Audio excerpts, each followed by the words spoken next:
계속해서 민수기 말씀을 묵상하고 있습니다. 어제까지 함께 읽어온 이제 말씀을 보면 하나님께서 하신 명령이나 말씀에 틈만 나면 의심하고 불평하고 또 불신하는 그런 이스라엘 백성의 모습이 고스란히 담겨 있었죠.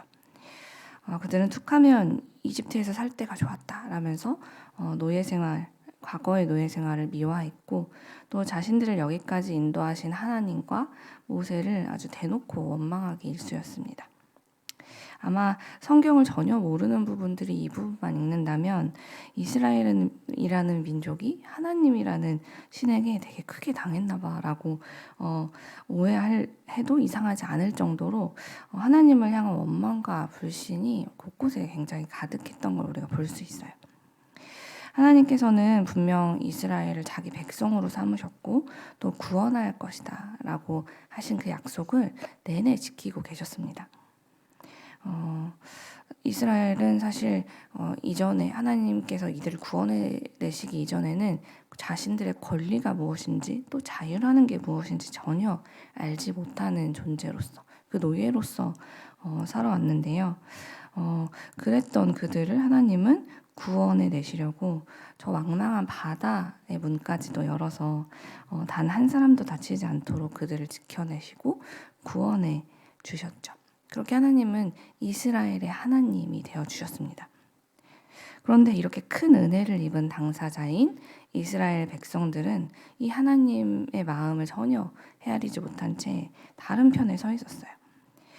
비록 지금은 이들이 모세와 또 가족들과 함께 이제 하나님의 인도하심을 따라 그 몸은 그 길을 가고 있었지만 항상 마음 한켠에는 이집트가 더 낫다는 미세한 신호라도 감지되면 언제라도 그쪽을 향해 난 도망칠 거야 라는 준비가 되어 있는 사람들처럼 보이기까지 해요.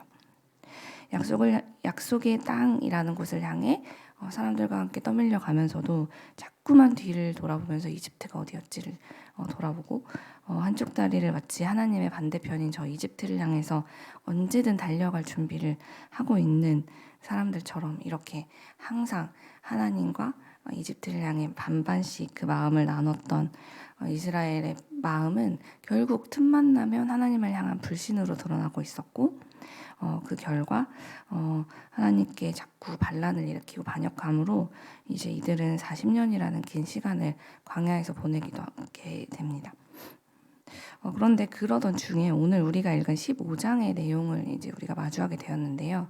14장까지의 그런 막 내용들을 보다가 이 오늘의 말씀을 갑자기 읽게 되면 난데없이 나타난 이 율법에 의해서 이제 머릿속에 물음표가 하나 생기면서 이렇게 갑자기 내용이 이렇게 바뀐다고 하는 생각이 드실 거예요. 바로 앞장까지는 하나님이 하지 말라고 하신 대로만 행동하는 이스라엘 백성들. 그래서 막 아말렉 사람들의 칼에 막 쓰러지는 내용들이 나오다가 한 장을 딱 넘기자마자 마치 레위기로 돌아간 것 같이 갑자기 율법이 막 선포되고 있기 때문이죠.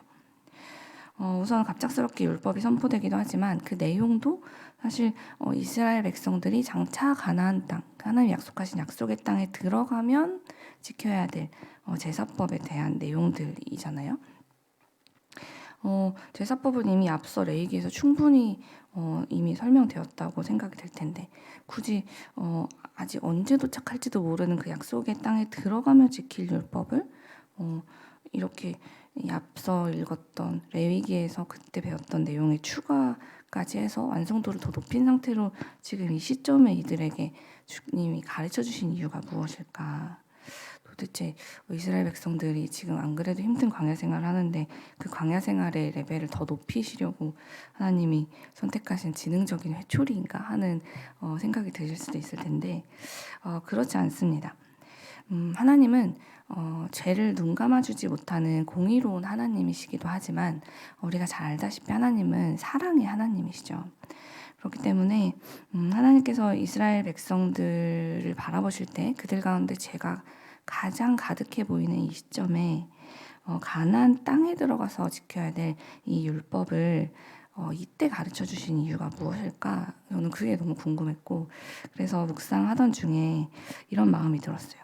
하나님께서는 자꾸만 죄의 깊은 늪으로 걸어 들어가는 이 이스라엘 백성들을 이 죄로부터 구원해 내시기 위해서 이들에게 더 깊은 절망과 죄와 어둠 속으로 들어가는 이들에게 소망을 주시려고 이 법을 주셨구나 하는 생각이 들었습니다. 앞서 이스라엘 백성은 자기들의 죄를 깨닫게 되었어요. 우리가 하나님 앞에 이런 만역을 저질렀구나. 그러니 이번에는 반대로 해보자 라면서 하나님께서 이제 하지 말라고 하는 그 길에 또 더더욱 고집을 부리면서 가게 되었죠. 이것은 마치 먹물이 잔뜩 묻은 손으로 내 얼굴에 이 더러운 게 묻었으니까 더 깨끗하게 닦으면 지워질 거야 라면서 계속 얼굴에 먹을 묻히는 상황과 같았어요. 아무리 해봐도 하면 할수록 손에 있는 이 더러움이 자꾸만 묻는 상황 같았다는 거죠. 하나님의 백성인 이 이스라엘, 비록 이름은 하나님의 백성이지만 그들의 생각과 삶이 항상 죄로 더럽혀져 있다 보니 이들은 조그만 죄에도 더 쉽게 무너지고 더 나약해진 상태였습니다. 그들이 아무리 힘을 내어서 거룩한 삶을 살아보려고 애쓰고 또 애써도 자꾸만 넘어지고 자꾸 또 죄의 자리에 서는 자기 자신을 보면서 어느새 그들의 마음에는 나 같은 사람이 무슨 약속의 땅에 갈 수 있어. 내 자녀들이 나 같은 죄인에게서 나온 내 자녀들이 뭘 보고 주님의 거룩하심을 닮아갈 수 있겠어. 아무래도 그냥 더 고생하기 전에 나는 결국 이집트로 가야 될 사람인가 봐 하고 하나님께서 약속하신 땅에 대한 소망을 지레 자기 혼자 먼저 포기하고 그렇게 다시 죄의 길로 돌아가려는 그런 마음들, 죄에 대해서 더 이상 저항하려고 하는 마음이나 나는 그걸 이길 수 없어 라는 마음이 어느새 그들의 마음을 잠식하게 되었다는 것이죠. 그런데 하나님은 그런 우리의 나약함과 죄의 속성을 너무나 잘 알고 계셨기 때문에 그런 마음이 들 때에도, 그런 상태에 우리가 설 때에도 절대 스스로 죄와 맞서기를 포기하지 말고 하나님의 거룩함을 닮아가기를 포기하지 말고 하나님이 약속하신 그 구원의 소망을 다시 기억하라고 오늘 말씀을 주신 것이죠. 오늘 2절 말씀을 제가 우리말 성경으로 잠시 읽어드릴게요. 말씀에 이렇게 적혀 있어요. 이스라엘 백성들에게 말하며 그들에게 일러라. 내가 너희에게 주어서 살게 할 그 땅에 들어가서 이렇게 말씀을 시작하고 계세요. 그리고 나서 그 이후에 거기서 지켜야 될 율법들이 주르륵 적혀 있는데 제가 주목한 부분은 내가 너희에게 주어서 살게 할 그 땅에 들어가서 라는 표현이었어요. 하나님께서 이 말씀을 하실 때 내가 선택한 소수의 사람들, 내가 정해놓은 어떠한 거룩함의 시험을 통과한 이 소수의 사람들은 내가 그들에게 주기로 약속한 그 땅에 들어가서 이렇게 살아 라고 특정인들을 지정하시거나 이 사람들만을 위한 거야 라고 말씀하신 게 아니라 지금 이 말씀을 듣고 있는 하나님의 백성이라는 모든 사람들에게 당연히 해당되는 일이야 이거는 이라는 전제로 하나님께서 지금 말씀하고 계신 것이죠. 죄를 많이 지은 사람이든 적게 지은 사람이든 이방인이든 유대인이든 구별 없이 하나님께서는 나의 백성이 된 모든 사람들 그들을 위해서 나는 약속의 땅을 준비했고 그 믿음을 가진 자들 모두에게 구원을 베풀 것이라는 너무나 당연한 전제가 하나님의 마음속에 있는 것이에요. 그래서 사실은 이 이스라엘 백성들, 죄로 물든 이스라엘 백성들, 그리고 사실 오늘 하나님 앞에 드러나지 않은 죄들을 가지고 혹은 드러나 있어도 하나님 앞에 이렇게 죄인으로서 당당히 살아가는 우리를 돌아보면 사실 그들이나 우리나 모두 하나님께 손절당해도 할 말이 없는 죄인임에 분명하지만 하나님은 그럼에도 불구하고 나는 내가 약속한 나의 백성을 향한 구원만큼은 반드시 지킬 거야. 그러니 그 땅에 들어가면 너희가 이렇게 해야 돼. 그리고 너희는 그 땅에 이 말을 듣고 있는 너희는 그 땅에 들어갈 약속을 받은 사람들이니 소망을 잃지 말고 이 말씀을 붙잡고 나의 약속을 붙잡고 살아가라 라고 말씀하고 계신 것이죠. 사실 지금 이 자리에 있는 이 백성들은 하나님의 약속하신 땅에 다시 들어갈 수 없을 거라는 무서운 그런 말씀을 들었지만 그래서 마치 자신들과 자기의 자녀들이 모두 이 광야에서 삶을 마칠 것 같은 그런 저주를 받은 듯한 우울함과 좌절 속에 지금 서 있었을 텐데 하나님께서는 나는 너희를 향해 했던 그 약속을 잊지 않고 있다. 결국 그들을 향한 구원이 파기되거나 그 자녀들의 세대에도 끝나는 것이 아니라 그 자녀들의 세대는 반드시 하나님 약속하신 약속의 땅에 들어가고 이들에게 약속하신 그 구원 또한 하나님은 변함없이 이루실 것이라는 약속을 하고 계신 내용이 바로 오늘 우리가 읽었던 이 말씀이라는 것이죠.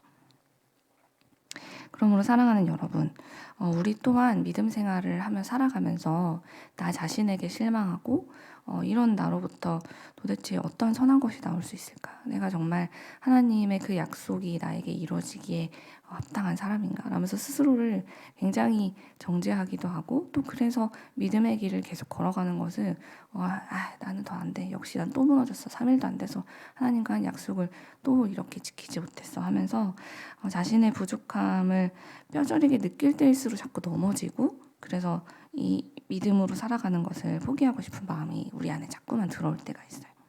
또 너무 큰 환난을 만나거나 힘든 시간을 지날 때 더더욱 또 우리 안에 주님께서 주신 소망, 그 약속을 붙들기가 어려울 때가 있죠. 하지만 그럴 때일수록 하나님께서는 우리를 향해서 내가 너희를 위해 준비한 약속의 땅, 너희를 위해 준비한 구원이 반드시 기다리고 있다라는 약속을 통해 우리에게 소망을 주길 원하신다는 것을 우리가 오늘 말씀을 통해서 기억했으면 좋겠습니다. 비록 우리의 눈앞의 상황은 40년이나 걸어야 되는 광야가 펼쳐져 있는 것 같지만 그래서 여기서 끝날 것 같고 우리는 이렇게 더 이상 소망 없는 삶을 사는 것처럼 느껴지기도 하겠지만 거기가 끝이 아니라는 것. 하나님께서 반드시 우리를 구원해내시고 우리를 향한 소망이 여기 있다고 계속해서 우리에게 말씀하시면서 이 믿음을 가져라 라고 오늘도 우리를 응원하고 계신다는 것을 우리가 기억하면서 오늘 말씀을 통해 우리는 비록 연약하지만 우리는 약속의 땅에 들어갈 주님께 구원받을 만한 자격이 정말 1도 없는 사람들이지만 주님께서는 우리의 자격에 근거해서가 아니라 주님의 그 크신 사랑 때문에 우리를 반드시 오늘도 구원하시고 도와주실 것이라는 믿음을 가지고 우리 오늘도 힘을 내며 주님의 약속에 기대어서 믿음으로 승리하는 세상의 빛 이레교회가 되었으면 좋겠습니다. 기도하겠습니다.